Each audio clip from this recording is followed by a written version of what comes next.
Ertaga demak bizni navbatdagi darsimiz water ya'ni suv haqida bo'lib o'tadi. Bizda 12 ta savol taqdim etildi. Demak, savollarimizni tahlil qilishdan boshladik. Easy questions. Jerry D. Lecasters. Hop, more commonly known as ponds, skaters are able to rest on the surface of a pond. So'zma-so'z tarjima qilib chiqamiz har doimgidek. Demak, boshidagi o'qigan narsam bu hasharotlarning nomi hisoblanadi. Jerry Lecasters. Xo'p, more bu ko'p ekanligini bilamiz. Commonly odatda deb tarjima qilinadi. Noun esa tanilgan. Pond bu hovuz. Skaters bu esa yuguruvchilar deb tarjima qilinadi. Odatda hovuz yuguruvchilari deb tanilgan deb tarjima qilindi shu qismgacha.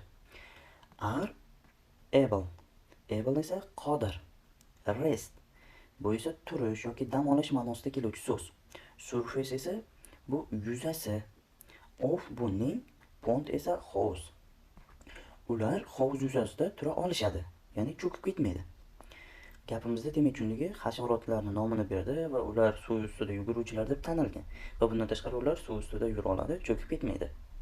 Endi savol qismiga to'xtalamiz. Which of the following properties of water enables this? Demak, bizga noaniq bo'lgan so'z properties, xossalari deb tarjima qilsak bo'ladi ushbu so'zni. Water suv ekanligini bilamiz. Enables esa imkon beradi. Xo'p, this esa bunga. Which qaysi of the following quyidagi.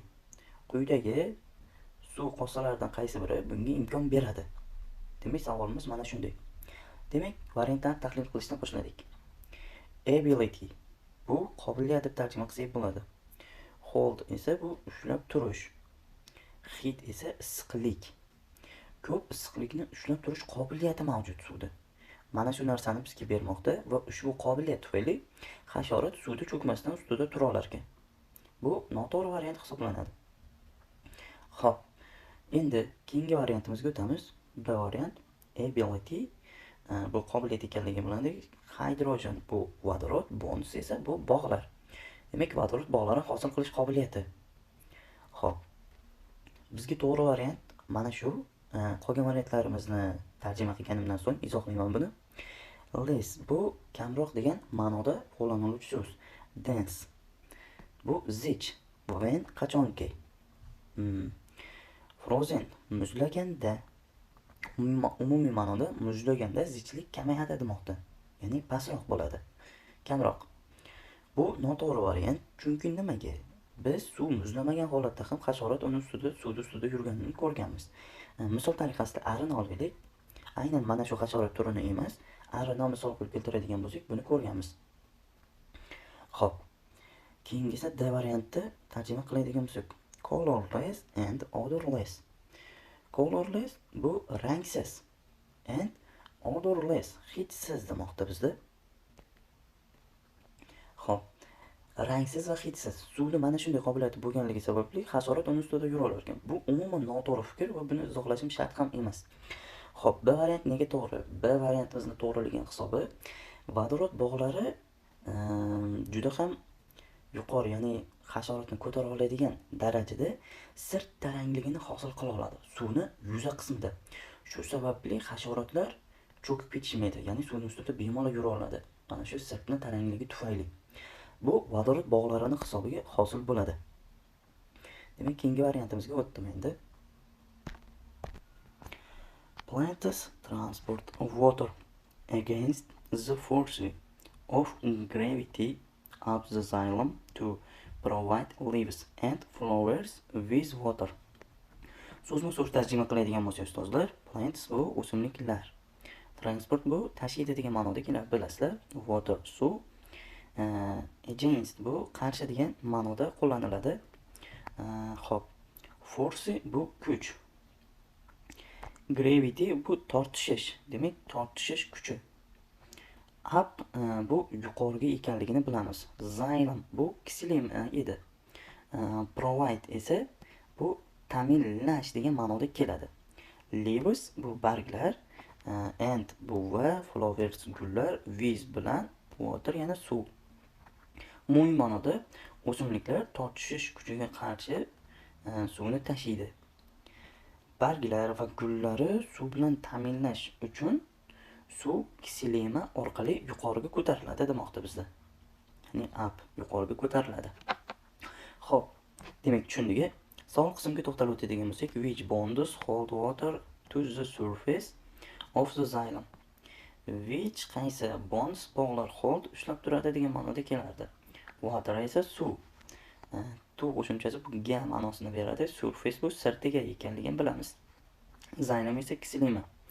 Demak, qaysi bog'lar kislemani sirtiga mana shu suvni yopishtirib turadi degan ma'no kelyapti. Qaysi bog'lar? Xo'p, endi bu yerda o'sha bog'larimizni variantlarda beryapti. Cohesive, ionic, covalent va hydrogen, ya'ni vodorod bog'lar. Bizga bu yerda birozgina yangi bo'lgan qo'shimcha ma'lumotimiz mavjud. Bu javobda variantimiz D bo'ladi. Vodorod bog'lar mana shunday vazifani bajaradi. Cohesive deganda bu biriktiruvchi degan ma'noda keladi. Ya'ni biriktiruvchi bog'lar bu suvlarni bir-biriga biriktirib turadigan bog'lar hisoblanadi, suv molekulalarini. Xo'p, ionik bog'lar bu musbat va manfiy zaryadlar orasidagi bog' edi, buni bilamiz. Covalent esa bu atom elektronlarni juftini bo'lishadi. Bu mana shunday bog'lar edi. Bizda aynan vodorod bog'lar bu vodorod va kislorod orasidagi bog' bo'ladi, buni bilasizlar. Ya'ni zaif bog' va mana shu bog'larimiz xuddi shunday vazifani bajarib beradi. Keyingi variantimiz during winter when temperatures drop below freezing, fish are able to survive in lakes. Why is this possible? Xo'p, so'zma-so'z tarjima qilib chiqamiz ustozlarimiz. Xo'p, during bizda davomida deb tarjima qilinadi. Winter esa qish. When bu qachon? Temperatures bu haroratlar. Drop esa bizda tushadi yoki pasayadi deb tarjima qilsak bo'ladi. Below esa pastga. Freezing esa muzlash darajasini bildiradi va bizda 0 gradusni beryapti. Umumiy ma'noda qishda harorat, qish davomida harorat 0 gradusdan pastga tushganda mana shu qismgacha. Fish bu baliq, are able qodir. Mana bu so'zimiz qodir. Survive omon qolishiga. To survive omon qolishiga. In lakes. In lakes ko'llarda, ya'ni ko'llar ichida. Baliqlar ko'llarda omon qolishadi demoqda bizda. Why is this possible? Demak, bu qanday qilib sodir bo'ladi deb savol taqdim etildi bizga. Demak, bilamizki, haqiqatan ham qishda ko'llar muzlaganda, yuzasi baliq ko'llari muzlaganda, pastda baliqlar omon qolishadi. Buni sababini topishimiz kerak variantlarimizdan. Xo'p, birinchi variantimizda fish use energy from food to increase their body temperature. Demak, bizga nima demoqda? Body temperature bu body deylik, mana tana harorati. Xo'p, increase bu to increase oshirish uchun. Food bu baliq. From bu dan qo'shimchasi edi. Energy bu energiya ekanligini bilamiz. Fish baliq use ishlatadi. Ma'nosi nima? Baliqlar ovqatdan olingan mana shu energiyani tana haroratini oshirish uchun ishlatadi. Xo'p, bu narsa hozircha turib tursin variantimiz. B variantimizda tahlil qilib o'tamiz. The sun, xo'p, sun bu quyosh ekanligini hammamiz bilamiz. Worms stones on the lake floor which then hit the water. Xo'p, the sun bu quyosh, worms esa istiladi deb tarjima qilsak bo'ladi. Stones esa bu toshlar. Xo'p, on ustida the lake floor ko'l tubidagi which qaysi, which then to'rog'i qaysi deb tarjima qilsak bo'ladi. Then ular ma'nosida ko'rsatadi. Hit isitish ma'nosi. Water esa suv. Quyosh ko'l tubidagi toshlarni isitadi. Mana bu which then deganda umumiy ular deylik. Which then ular suvni isitadi. Toshlar esa suvni isitar ekan. Mana shunday ma'noda tarjima qilsak bo'ladi. Xo'p, Bu narsamiz xato hisoblanadi. Quyosh bunchalik darajada isitishi mumkin emas. Xo'p, C variantimiz to'g'rirog'i, B variantimiz haqiqatdan uzoqroq, ya'ni yiroqroq. Aynan shu sabablar orqali baliq tirik qolishi bo'lmaydi.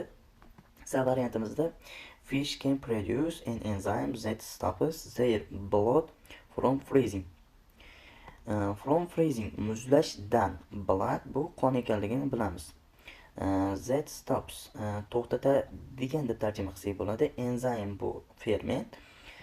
Can produce esa bu ishlab chiqara oladi.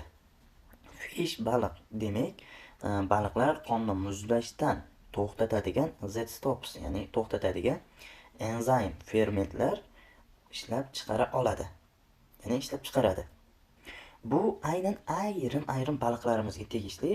Shu sababli ko'proq aynan mana bu sovuq iqlim mintaqalarida yashaydigan baliqlarimizga tegishli bo'ladi. Hamma baliqlarimizga ham emas. Shu sababli bu variantimiz qismangina to'g'ri xolos. Endi D variantimizni tarjima qilishga o'tamiz. Ice on the surface of the lake insults the water below deyapti. Xo'p, buni qanday tarjima qilamiz? Xo'p, bizda insulates degan so'zimiz bor edi. Ushbu so'zimizni issiqlikni saqlaydi deb tarjima qilsak bo'ladi yoki ajratib turadi deylik. Water bu suv, below esa pastdagi, demak pastdagi suv. Xo'p, ajratib turadi. Of the lake bu ko'l, surface bu sirt, ice esa bu muz ekanligini bilamiz, on ustida. Umumiy ma'noda ko'l sirtidagi muz pastdagi mana bu, xo'p, pastdagi suvni ajratib turadi. Xo'p, ma'nosi nima? Ya'ni ko'lni usti muz tasavvur qilaylik, u ajratib turadi. Ya'ni himoyalab turadi. Mana shu sababli baliqlarimiz tirik qoladi. Ya'ni bizda to'g'ri javob D. Hammasidan izohi to'g'riroq bo'lgani. Sabab nimaga? Chunki bilamizki, muz bu ko'lni betida, ya'ni yuqorisida turadi va u suvdan kam bo'lgan zichlikka ega. Tushunyapsiz? Shu sababli u issiqlikni va sovuqlikni umuman o'tkazdirmaydi, haroratni orasidan umuman o'tkazdirmaydi. Uzr, birozgina noto'g'ri ketdi. Suv, xo'p. Ya'ni muz suvdan ko'ra zichligi pastroq. Shu sababli u suvning yuzasida turadi. Hozir aytganimdek, u umuman haroratni, ya'ni issiqlikni, sovuqlikni o'tkazdirmaydi. Tasavvur qilaylik, tashqarida juda ham yuqori harorat, ya'ni sovuq harorat, suvni usti muzlagan va suvning ostida baliqlar bor. Muz mana shu suvni juda ham tashqaridagi past haroratdan saqlab qoladi va muzni pastidagi suv muzlamaydi. Shu sababli baliqlar omon qoladi, suv borligi sababli. Agar muzlasa, polni baliqlar ham muzlab qolishi kerak. Hozir tushunyapsizlar? Aniqroq yana bir takrorlayman. Muzni ostida suv bo'ladi, ya'ni suyuq suv. To'g'rimi? Muzni ostida suv bo'lishiga sabab muz suvdan ko'ra zichligi pastroq va shu sababli yuqori qismda turadi va u sovuq haroratni pastdagi suyuq suvga o'tkazdirmaydi. Shu sababli pastda suvimiz muzlab qolmaydi. Ko'lni chuqurroq qismidagi suyuq suv. Shu sababli baliqlar mana shu suvda yashab qolib, omon qolishi mumkin. Tushunyapmiz? Tasavvur qilaylik, 5 metr chuqurlikdagi ko'lni 1 metr muzlasa, 4 metrda suyuq suv bor. Mana shu suyuq suvda baliqlar yashab qolishi mumkin. Yuqoridagi 1 metr suv esa bu himoya qilish, ajratib turish vazifasini bajaradi. D variantimizda xuddi mana shu narsani bizga ta'kidlab o'tyapti. Eng to'g'ri variantimiz D. 4-testimizda bizda nima demoqda? Xo'p, gapimizda the specific heat capacity of water is the highest of all liquids. So'zma-so'z tarjima qiladigan bo'lsak, specific bu o'ziga xos, heat bu issiqlik ekanligini bilamiz. Capacity esa sig'im ma'nosida keladi. Of bu ning, water suv, highest bu esa eng yuqori ma'nosida keladi.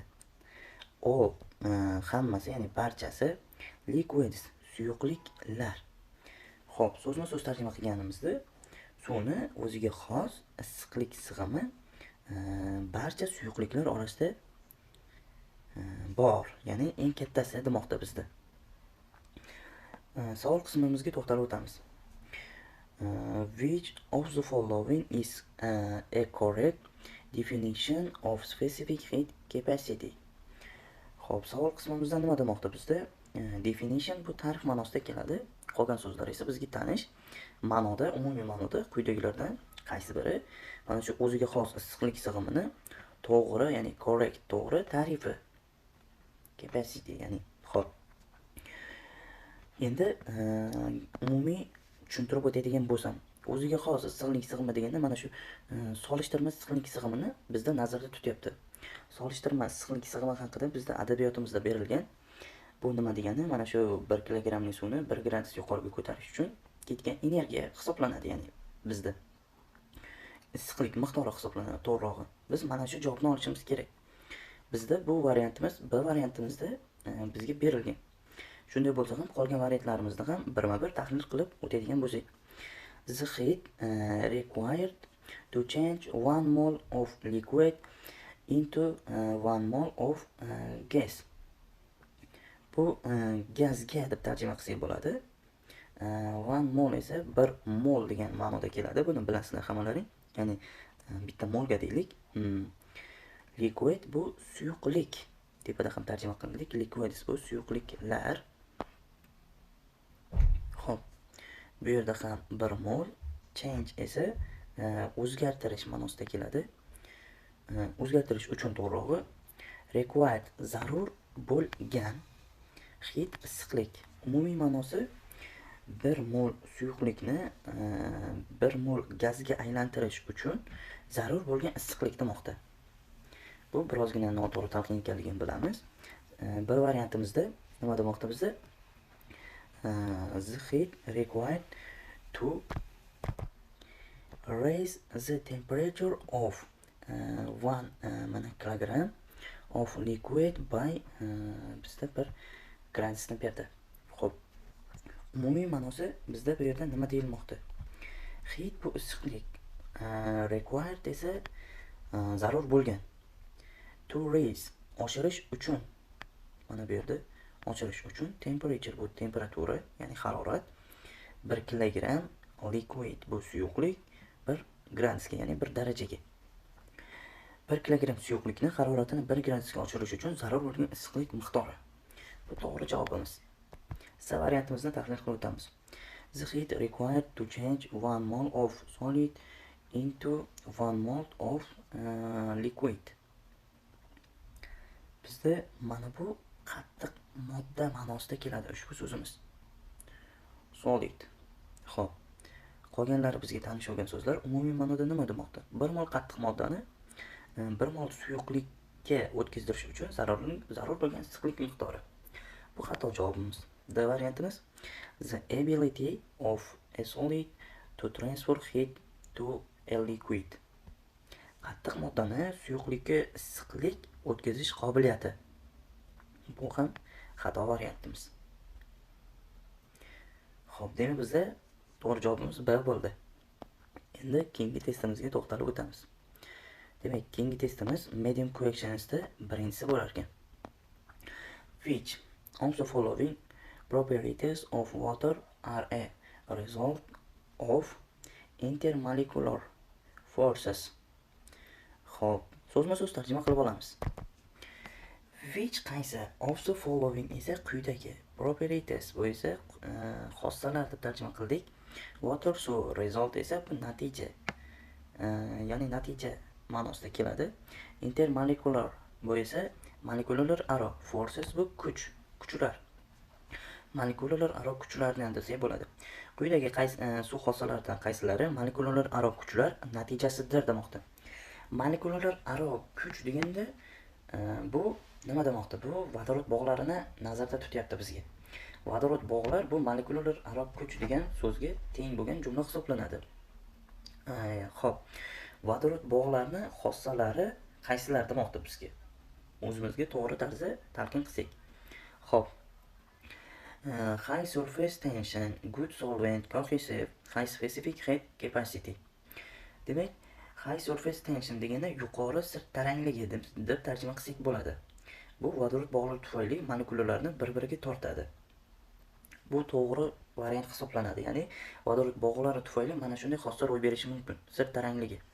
Buni yuqorida testda ham aytib o'tgandek, good solvent, yaxshi erituvchi. Albatta, suv yaxshi erituvchi hisoblanadi, buni bilamiz. Bu ham aynan vodorod bog'lari tufayli sodir bo'ladi. Ya'ni ion va qutbli moddalarni eritadi bu. Bilamizki, ion bog'lar va vodorod bog'lar yaxshi eritadi. Borligi tufayli, to'g'rirog'i. Cohesive bu bir-biriga yopishuvchan. Bilamizki, suv zichroq narsa, ya'ni suyuqlik. Mana shu narsa vodorod bog'lar tufayli bo'ladi. Chunki cohesive mavjud, ya'ni bir-biriga yopishuvchan narsa, xossa. Tortishadi bir-biriga. Shu sababli bu variantimiz ham to'g'ri. D variantimizda nima deyilganda? High specific heat capacity. Xo'p, yuqori high specific o'ziga xos heat issiqlik, capacity bu sig'im. Yuqori issiqlik sig'imiga ega. Suv bunday xossaga ega va bu xossa ham aynan mana shu intermolecular forces kuchlar hisobiga sodir bo'ladi. All, ya'ni barchasi to'g'ri. Keyingi variantimizni tahlil qilsak. Which of the following properties of water stops enzymes in leaves from being denatured during transpiration? Xo'p, so'zma-so'z tarjima qilib olsak, which qaysi degan ma'noda qo'llanuvchi so'z ekanligini bilamiz. Xo'p, of the following quyidagi. Properties esa bu demak ma'noda kelardi, ya'ni xossalari degan ma'noda kelardi. Water esa bu suv. Stops enzymes in leaves.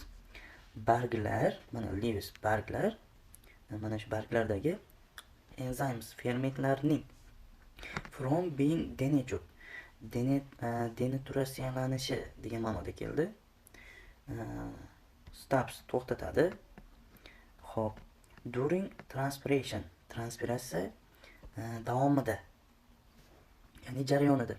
Quyidagi suv xossalaridan qaysi biri transpiratsiya vaqtida barglardagi fermentlardan denaturatsiyalanib qolishiga yo'l qo'ymaydi, ya'ni to'xtatadi demoqda bizda. Xo'p, endi variantlarimizga to'xtalib o'tadigan bo'lsak. Water retains a lot of heat. Xo'p, birinchi variantimizda suv juda ko'p issiqlikni ushlab turadi demoqda. Bu variantimiz bizga keraksiz variant hisoblanadi. Chunki nega? U juda ko'p issiqlikni ushlab tursa, haddan tashqari ko'p issiqlikni ushlab tursa, barglardagi o'sha fermentlarni denaturatsiyalanib qolishiga sabab bo'ladi. Chunki issiqlik ferment shaklini o'zgartirib yuboradi. Xo'p, ya'ni bargning shaklini. Shu sababli bu xato variant. B variantimizda water forms hydrogen bonds with other polar and non-polar molecules. Demak, nima demoqda bizda? Suv boshqa qutbli polar va non-polar molecules, qutbsiz molekulalar bilan hydrogen bonds, vodorod bog'larini hosil qiladi demoqda. Xo'p, umumiy ma'nosi mana shu suv boshqa turdagi molekulalar bilan bog'lana oladi. Ya'ni bu noto'g'ri fikr. Suv boshqa qutbli molekulalar bilan bog'lana olmaydi. Xo'p, shu sababli bu fermentning denaturatsiyasiga bevosita ta'sir qilmaydigan jarayon. Bu xato variant bizga. Uchinchi variantimizda nima demoqda? A lot of heat is required to evaporate water. Suv bug'latish uchun juda ko'p issiqlik kerak bo'ladi. Mana shunday gap berildi bizga. Ma'nosi ya'ni nima demoqda? Suv bug'lanayotganda juda ko'p issiqlikni o'ziga oladi demoqda. Mana shunday tushuncha olsak bo'ladi. Bu denaturatsiyalanishga yo'l qo'ymaydigan mazmundagi gap. Ya'ni nimaga? Barglar bunda soviydi. Chunki issiqlikni ko'p miqdorda suv o'ziga olyapti va chiqib ketyapti. Shu sababli fermentlar qizib ketishiga yo'l qo'yilmaydi mana shu jarayon orqali. Bu esa fermentlarni himoya qiladi. Ya'ni denaturatsiya jarayonida. D variantimizda water is cohesive. Bu suv molekulalari bir-biriga yopishadi degan ma'nodagi gap. Bu esa bu fermentlarga ham, penetratsiya jarayoniga ham aloqasi yo'q bo'lgan gap. Demak, bizda siri only faqat 3 degan javobni olamiz. Uchinchi savolimizda demak, water counts for about 70 of the mass of living organisms. So'zma-so'z tarjima qilsak, counts for tashkil etadi. Mana bu yerda about 70 bu taxminan 70%, mass bu massa, living tirik, organisms bu organizmlar. Tirik organizmlarning 70% taxminan suv tashkil etadi. Why is water essential for living organisms? Xo'p, tirik organizmlar uchun suv nimaga kerak?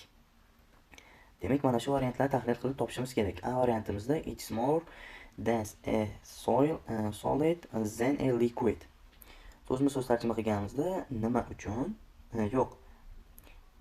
U, ya'ni suvni nazarda tutyapti. More dense, zichroq.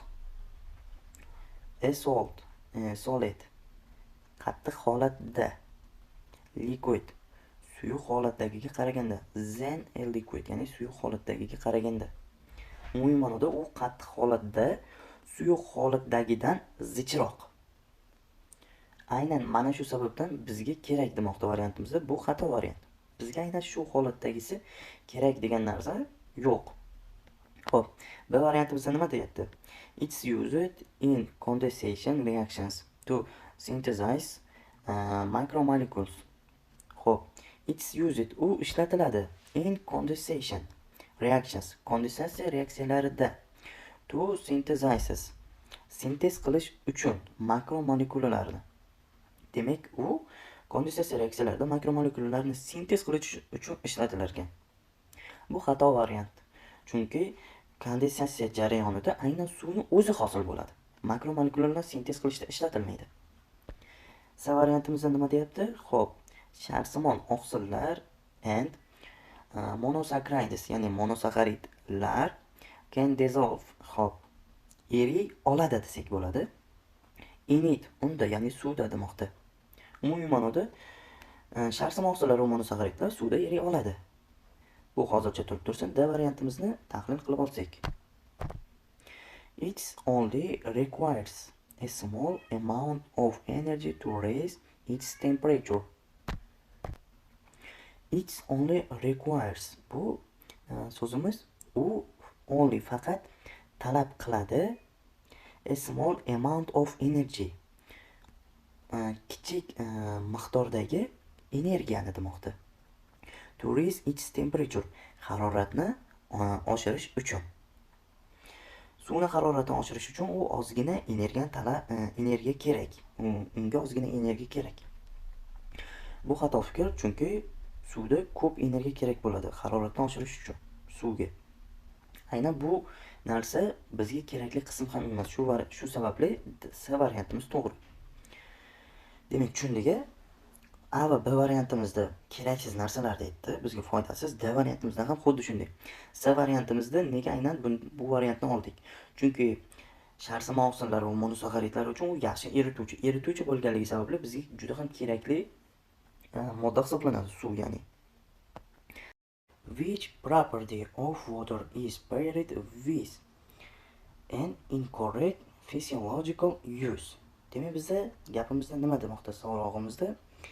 Which, qaysi property, bu xossa degan ma'noda kelardi.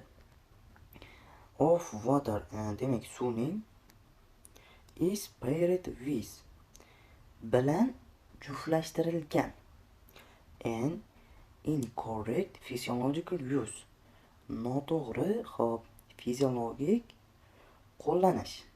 Demak, umumiy ma'noda suvni qaysi xossasi noto'g'ri fiziologik qo'llanish bilan bog'langan demoqda. Demak, tushundiki, xossasi fiziologik qo'llanilishi bilan bog'langan. Faqat noto'g'ri bo'lganini olishimiz kerak. Xato variantda. Xo'p, endi tahlil qilamiz. Demak, bizda bu yoqda mana xossasi, bu yoqda esa ishlatilishi berilmoqda. A variantimizni tahlil qilamiz. Forms hydrogen bonds between water molecules. Demak, suv molekulalari orasida vodorod bog'lar hosil qiladi. Ishlatilishida nima demoqda? Xo'p, dissolves metabolites within cells. Within ichida, metabolites esa bu metabolitlar. Xo'p, hujayra ichidagi metabolitlarni eritadi deb tarjima qildik ushbu so'zimizni. Bu xato variant hisoblanadi, chunki suv molekulasi qutbli bo'lganligi uchun molekulalarni eritadi. Xo'p, vodorod bog'lari bo'lganligi sababli emas. Bizga kerakli bo'ladigan variant, ya'ni to'g'ri bo'lgan variant A. Ise polar molecule. B variantimizda demak qutbli molekula degan qismni berdi xossasiga. Endi ishlatilish qo'llanilishiga esa dissolves ionic molecules required in signaling. Demak, dissolves bu eritadi deb tarjima qilsak bo'ladi. Ionic molecules demak ion molekulalarni, required kerak bo'lgan, in signaling esa signallash jarayoni. Signallash jarayonida kerak bo'lgan ion molekulalarini eritadi. Bu ham to'g'ri qo'llanilish hodisasi hisoblanadi. Nega? Suv qutbli bo'lishi ion moddalarning erishiga imkon beradi. Ion moddalar eriganda esa mana shu signaling jarayoni sodir bo'ladi. Bu molekulalar aro aloqani ifodalash uchun berilgan so'z. Xo'p. C variantimizda has a high specific heat capacity. Demak, o'ziga xos issiqlik sig'imi yuqori high has ega, demak o'ziga xos issiqlik sig'imiga ega, yuqori issiqlik sig'imiga ega. Bu to'g'ri xossa. Endi keyingi qo'llanilishida esa nima demoqda bizda? Optimum enzymatic activity is maintained. Demak, maintained bu saqlanadi. Enzymatic activity demak faol, ferment faolligi, optimum demak optimal, bir me'yorda desak ham bo'ladi. Optimal ferment faolligi saqlanadi. Qo'llanilishiga bu ham to'g'ri jarayon. Nega? Suv haroratni barqaror ushlab turadi. Chunki u yuqori issiqlik sig'imiga ega edi. Mana shu jarayon bo'lganligi sababli ferment optimal faollikda bo'ladi. Ya'ni u denaturatsiyadan ketish jarayonida bo'lmaydi. Agar harorat o'zgarsa, fermentning faolligi oshishi yoki kamayib ketishi mumkin. Shu sababli bu ham to'g'ri jarayon qo'llanilishi. D variantimizda endi nima demoqda? Has a high latent heat of vaporization. Xo'p, vaporization, latent heat of vaporization. Bug'lanish issiqligi desak bo'ladi. Issiqligiga deb tarjima qilsak bo'ladi. A high yuqori, has ega. Suv yuqori bug'lanish issiqligiga ega. To'g'ri. Bu ham jarayon, to'g'ri jarayon. Nega? Haqiqatan ham bug' bo'lganda u juda issiq bo'ladi suvniki. Buni bilamiz. Endi qo'llanilishi, fiziologik qo'llanilishiga kelsak, enables heat loss through sweating. Sweating bu terlash ma'nosida keladi. Through orqali heat loss issiqlik chiqarishga, enables esa imkon beradi. Terlash orqali issiqlik chiqishiga imkon beradi. Qo'llanilishi ham boshidagi xossasi ham to'g'ri. Chunki terlash orqali issiqlik chiqishiga imkon yaratilgan. Bu sababli organizm soviydi, ya'ni tanani sovutadi bu narsa. Bu ham to'g'ri. Xulosamizda demak, A variantimizda mana shu xossamizga to'g'ri tushmaydigan qo'llanilish keltirilgan bu yerda. Shu sababli A variant to'g'ri. Xo'p, endi hard questionsga to'xtalib o'tsak. Birinchi savolimiz demak, sodium hydrogen carbonate, demak natriy gidrokarbonat, dissociates into sodium ions. Demak, natriy ionlari and bicarbonate ions, gidrokarbonat ionlari when it is dissolved. Xo'p, umumiy ma'noda natriy gidrokarbonat eritilganda natriy ionlari va gidrokarbonat ionlariga parchalandi. Xo'p, keyingi so'zimizni tarjima qiladigan bo'lsak, the latter creates an alkaline environment suitable for enzymes and bicarbonate ions in the blood which help to buffer lactic acids during exercise. Xo'p. During exercise bu o'sha mashq paytida desak bo'ladi. Bu yerda esa buffer lactic acid sut kislota which help to buffer lactic acid. Ular sut kislotasini neytrallashga, demak, yordam beradi degan ma'noda beradi mana shu yer. Xo'p. Blood bu qon ekanligini bilamiz. Bicarbonate ions, enzymes bu fermentlar, for uchun suitable. Xo'p. Alkaline environment, ishqoriy muhit. Creates bu hosil qiladi deb tarjima qilsak bo'ladi. The letters bu esa the later to'rog'i oxirgi, ya'ni gidrokarbonat ionlarini nazarda tutyapti. Kelinglar birga umumiylashtirsak shuni. Gidrokarbonat ionlari ishqoriy muhit hosil qiladi. Bu esa bu fermentlar uchun mosdir va ular qonda sut kislotani neytrallashga yordam beradi. Mana shunday tarjima qilsak bo'ladi. Xo'p. Endi pastda nima demoqda? How does water help the production of bicarbonate ions? Suv gidrokarbonat ionlarini hosil bo'lishiga qanday yordam beradi? Xo'p, pastdagi variantlarni tahlil qilsak. The oxygen atoms form ionic bonds with bicarbonate ions. Xo'p. Kislorod atomlari gidrokarbonat ionlari with, ya'ni bilan ionic bonds, ya'ni vodorod ion bog'larini hosil qiladi. Bu noto'g'ri fikr, chunki suv kislorod atomlari bilan ion bog' hosil qilmaydi. Suvning kislorod atomlari bikarbonat bilan. Xo'p. B variantimizda the oxygen atoms in water attract bicarbonate ions. Xo'p. Suvdagi kislorod atomlari attract tortadi deyapti bicarbonate ions, gidrokarbonat ionlarini. Umumiy ma'noda mana shu suvni kislorod atomi gidrokarbonat ionini o'ziga tortadi deyapti. Bu ham noto'g'ri fikr. Nega? Chunki kislorod manfiy zaryadga ega. Bu yoqda esa gidrokarbonat ioni ham manfiy. Shu sababli manfiylar bir-biriga tortilmaydi. C variantimizda the hydrogen atoms form hydrogen bonds with bicarbonate ions. Xo'p. Vodorod atomlari xo'p.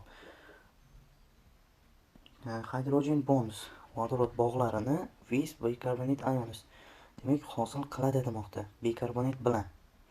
Bu hozircha qisman to'g'ri fikr. Bizga kerakli bo'lgan D variantimizni ham tahlil qilib olsak. The hydrogen atoms in water attract bicarbonate ions. Suvdagi vodorod atomlari gidrokarbonat ionlarini o'ziga tortadi. Bu bizga aynan kerakli bo'lgan D javob, to'g'ri javob. Chunki nega? Savol qismimizda bizga nima deb to'xtalgandi? Suv gidrokarbonat ionlarini hosil bo'lishiga qanday yordam beradi deyilgandi. To'g'rimi? D variantimizda aytayaptiki, suvdagi vodorod ionlari mana shu o'ziga tortadi. Shu sababli hosil bo'ladi demoqda. Demak, bizga to'g'ri javob. C javob nimaga olmayapmiz? C javobda faqat vodorod atomini o'zida nazarda tutyapti. Shu sababli D'da aynan suvni vodorod atomlari ekanligini ta'kidlab ketyapti. Bu to'g'riroq javob. Shu sababli D variantimiz to'g'ri. Keyingi variantimizni tahlil qilib o'tamiz. Which of the following does not rely on the specific heat capacity of water? Quyidagilardan qaysi biri suvni issiqlik sig'imiga, ya'ni specific heat capacity ga mana shunga bog'liq emas deyapti. Ya'ni variantlarni nazarda tutyapti bunda. Suvni issiqlik sig'imiga bog'liq bo'lmagan qismni olishimiz kerak. A variantni tahlil qilamiz. Dastlab issiqlik sig'imi nima ekanligini bir eslab olamiz. Issiqlik sig'imi bu modda haroratini 1 gradusga oshirish uchun ketadigan issiqlik miqdori edi. A variantimizda heat loss through evaporation of sweat. Xo'p. Nima demoqda bu yerda? Ter bug'lanishi orqali issiqlik yo'qotish. Bu suvni, ya'ni mana shu bug'lanishdagi xususiyatiga bog'liq bo'lmaydi. Sabab nimaga? Ya'ni nima demoqchiman bu yerda? Ter bug'lanishi orqali tanani issiqlik yo'qotishi jarayoni bor, to'g'rimi? Bizda mana shu jarayonni aytyapti A variantimizda. Bu suvning issiqlik miqdoriga o'sha bog'liq bo'lmaydi. Issiqlik sig'imiga. Nega? Suvni bug'lanishidagi yashirin issiqlik tufayli. Bu narsa nima degani? Ya'ni terni biz bug'ga aylantirish uchun tanamiz energiya sarflaydi. Mana shu sarflangan energiyamizning hisobiga tanamiz soviydi. Demak, tushundingmi? Bizga bog'liq bo'lmagan jarayonni toping deganda va bizda A variant to'g'ri qism. Kerakli bo'ladigan variant. Endi qolgan variantlarimizni ham birma-bir tahlil qilamiz. B variantimizda bizda nima demoqda? B variantimizda enzyme function, ya'ni fermentlar faoliyati. Fermentlar faoliyati albatta bog'liq bo'ladi issiqlik sig'imiga. Buni bildik. Tepadagi variantlarda ham ko'rdik buni. Izohlashim shart emas. C variantimizni tahlil qilib beraman. Aquatic ecosystems withstanding extreme temperature change. Demak, suvli ekosistemalarni, ekotizimlarni keskin harorat o'zgarishiga bardosh berishi. Temperature change, ya'ni o'zgarish, harorat o'zgarishi. Extreme bu esa keskin degan yoki o'ta degan ma'noda keladi. Withstanding esa bardosh beruvchi degan ma'noda keladi. Ekosistemas esa ekotizimlar. Xo'p, bu esa suvli. Xo'p, nima deyildi? Suvli ekotizimlarni keskin harorat o'zgarishiga bardosh berishi. Bu issiqlik miqdoriga bog'liq bo'ladi suvni. Sabab nimaga? Bilamizki, suvli ekotizimlarga kiritishimiz mumkin dengiz, okean va ya'ni katta suv havzalarini. Ularda yuqori issiqlik sig'imi bo'lganligi sababli qisqa muddatda haroratni o'zgartirish qiyin. To'g'rimi? Misol uchun 1 litr suvni 1 gradusga ko'tarish uchun kam vaqt sarflanadi. Lekin ekotizimni issiqligini, ya'ni qancha suv borligini aniq bilmaymiz. Uni 1 gradusga ko'tarish uchun gradusini juda ham ko'p vaqt sarflanadi. Unda yuqori o'sha o'zidagi sig'imi bor. O'ziga xos issiqlik sig'imi bor. Demak, buni ham tushundik. D variantimizda humans living in sub-zero temperatures. Demak, D variantimizda odamlarni noldan past haroratda yashashi.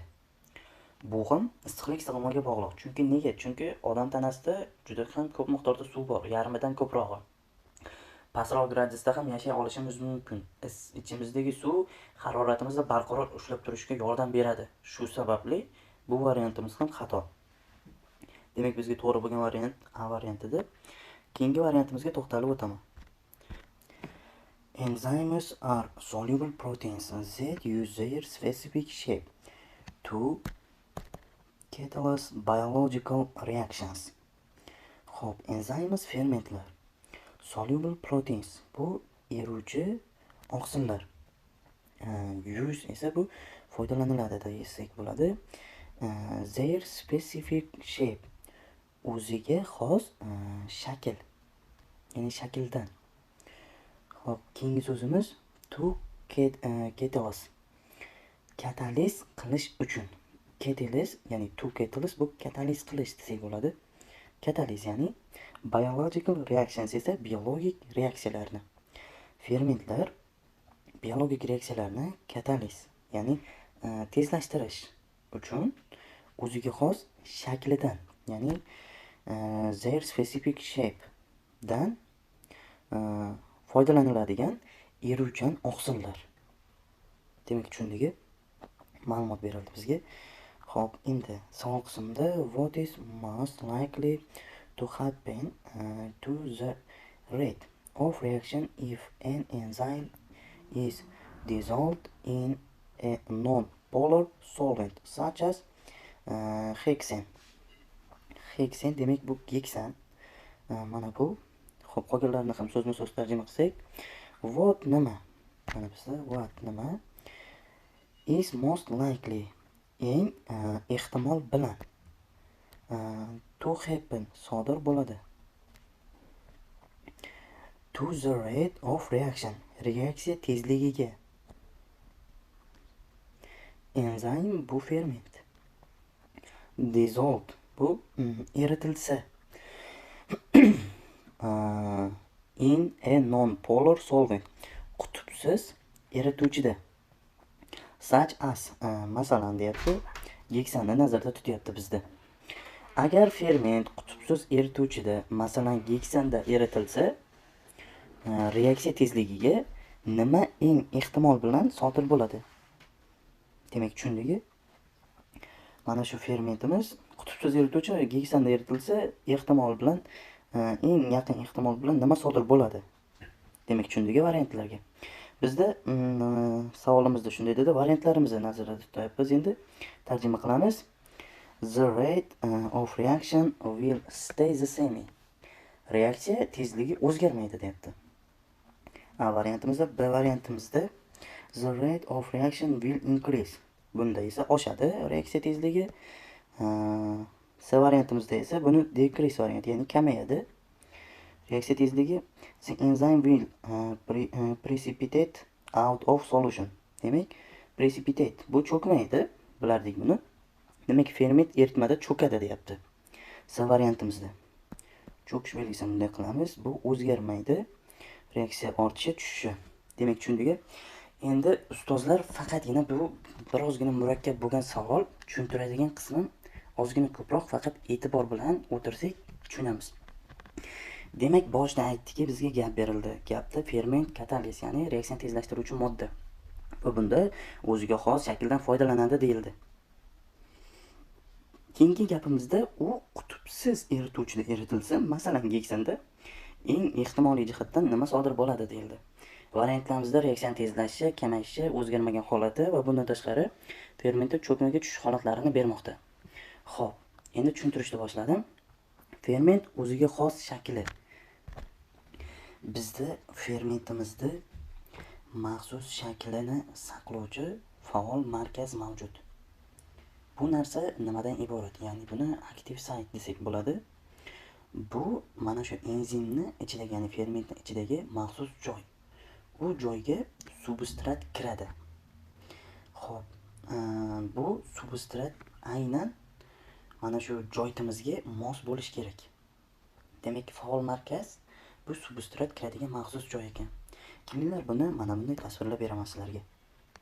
Xo'p, bizda fermentni aytdikki, mana bu qismda maxsus joyga ega deyildi. Maxsus joy. Tasavvur qilaylik, fermentning o'rtasida maxsus joy bor. Mana shu ferment va o'rtasidagi maxsus joyni esa mana bu qismni nazarda tutdim. Demak, tushundingmi? Endi substrat nima? Bu enzimni ta'sir qiladigan moddasi. Bu enzim ta'sir qiladigan modda. Tushunyapsiz? Ya'ni reaksiyaga kirishuvchi molekula. Bu esa mana bunday kalit ko'rinishda chizaman buni. Xo'p, birozgina o'zgarib ketdi, uzr so'raman. Xo'p. Bu qism bunday edi. Bu yerda esa kalit.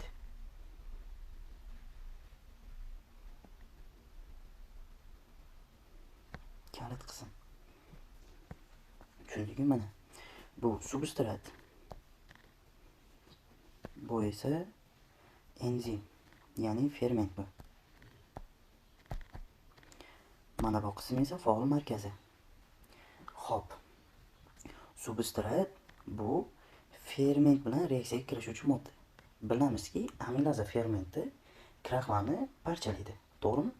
Kraxmal bizda mana shu substrat. Amilaza fermenti esa mana bu qism, faol markazga ega bo'lgan enzim. Tushundingmi? Shu qismga. Xo'p. Yaxshi, endi qadama-qadam yana ham aniqroq tushuntiraman. Substrat enzimning faol markaziga kiradi. Enzim va substrat birgalikda kompleks hosil qiladi shunda. Enzim reaksiyani tezlashtiradi va mana shu substratni eritib yuboradi. Enzim eritib yuborgandan so'ng mana bu reaksiyada substratni yana bo'sh holatiga, o'zini asl holatiga qaytib qoladi. Ya'ni bo'sh holatda qoladi. Tushunyapsiz? Mana eritib yuborgan holatdan shaklini qilaman. Tasavvur qilaylik, yana mana shunday shaklini saqlab qoladi. Tushundingmi bu qismga? Substrat kirsa, eritib yubordi. Xo'p. Endi yana ham aniqroq tushuntiradigan qismim. enzimlar tashqi yuzasida, mana shu tashqi qismida qutbli aminokislotalari mavjud bo'ladi. Tushundingmi bu qismga? Bu aminokislotalar suv bilan vodorod bog'larini hosil qiladi. Shu sababli fermentlar o'zini to'g'ri shaklini, ya'ni strukturasini saqlab turadi. Oqsillar qismida, ya'ni testida aytib o'tilgandiki, oqsillarni globula shakli, sharzamon shakli yoki o'sha uchlamchi boshqa tuzilishlardagi ion va vodorod bog'lar bor. Ion bog'lar, vodorod bog'lardan asosiysi vodorod bog'lar ularni shaklini saqlab turardi degan narsani aytib o'tganman. Faqat e'tibor bilan ko'rgan bo'lsalaring. Bu yerda ham mana shu vodorod bog'lar fermentning shaklini saqlab turishga aniq yordam beradi. Ferment ham o'zi bu oqsil tabiatli modda ekanligini bilamiz. Xo'p, endi keyingi tushuntiradigan qismim, ferment shakli bu juda ham muhim narsa hisoblanadi. Enzimni mana shu faol markazi shakli substrat bilan mos kelishi kerak. Agar mos kelmasa, mana bu enzim o'z faoliyatini bajara olmaydi. Tushundingmi? Agar mana shu enzim o'z shaklini saqlab turmasa, reaksiya sekinlashadi yoki to'xtab qoladi. Tushundingmi bu qismga? Xo'p, endi suv nima edi? Bu qutbli erituvchi edi, to'g'rimi? Qutbli. Geksan bizda nima? Mana bu geksan. Bu qutbsiz erituvchi. Qutbsiz erituvchi bo'lganligi sababli, mana bu qutbsiz erituvchi bo'lganligi sababli enzimni shaklini o'zgartirib yuboradi. Enzimning ichidagi non-polar aminokislotalar, ya'ni qutbsiz aminokislotalar tashqariga chiqadi. Tasavvur qiling, mana bu ichki qismdagi qutbsiz aminokislotalar tashqariga chiqadi. Mana bu boya aytdimki, tashqi yuzasida qutbli aminokislotalar mavjud dedim va ion bog'lar hosil qiladi suv bilan birgalikda dedim. To'g'rimi? Endi mana bu ichkaridagi qutbsiz aminokislotalar tashqariga chiqqandan keyin mana bu enzimning, ya'ni fermentning shakli o'zgarib ketadi. Shu sababli reaksiya sekinlashadi yoki to'xtab qoladi. Tushunyapmiz-a? Reaksiya sekinlashadi yoki to'xtab qoladi. Xo'p, ustozlar, aynan yaxshilab iloji boricha e'tibor bilan shu qismni ko'rasizlar. Tushunmasalaring yana bir tushuntirib beraman darsimizda.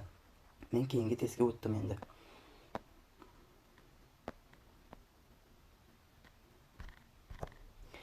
When ice on the surface of a pond melts, minerals rise to the surface. Xo'p, demak, minerals bu minerallar, melts esa eriydi deb tarjima qilsak bo'ladi, ya'ni ushbu so'zni. Eriydi deb tarjima qilsak bo'ladi. Pond esa bizda hovuz ma'nosida keladi. Xo'p, surface esa yuzasi. Minerallar ekanligini bildik. Rise esa ko'tariladi deb tarjima qilsak bo'ladi.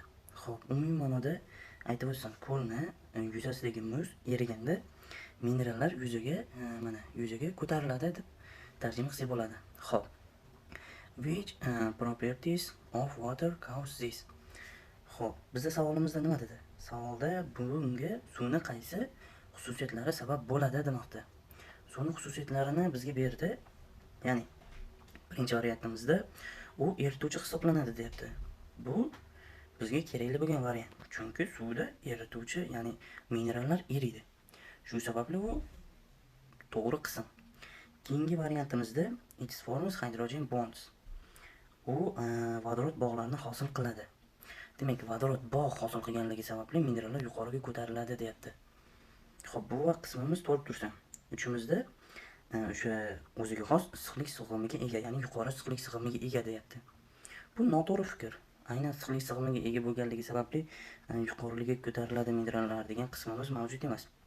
To'g'rida esa, xo'p, its greatest density is at 4 deyapti, ya'ni 4 gradusni berdi. Greatest eng katta desak bo'ladi. Density bu zichligi. Xo'p, uning mana shu eng katta zichligi 4 gradusda bo'ladi deyapti. Eng katta zichlik. Demak, tushundingmi? Yaxshi. Endi variantlarimizni tahlil qilib oldik. To'g'ri bo'lgan qismlarini olib chiqamiz. Biz bilamizki, mana tasavvur qilinglar, mana bu qismda bizda muz va pastda suyuq qism. Suyuq qismda minerallar erigan, to'g'rimi? Minerallar erigan. Agar muzimiz mana bu yer erisa, eriganda taxminan muz necha gradusda eriydi? 0 yoki ayrim holatlarda -1. Juda ham kam holatda eriydi. 0 gradusda muz eriydi. Bu qismimizdagi suv necha gradus? Ya'ni yuqori zichlikka ega bo'lgan qismi. 4 gradus mana. Bu yerdagi suv bilan o'rin almashadi shunda. Va mana bu yerdagi erigan minerallar bilan birgalikda yuqoriga ko'tariladi. Tushundingmi? Ya'ni yuza qismga chiqadi. Shunda bizda 1 va 4 degan javoblarni olsak bo'ladi. Javob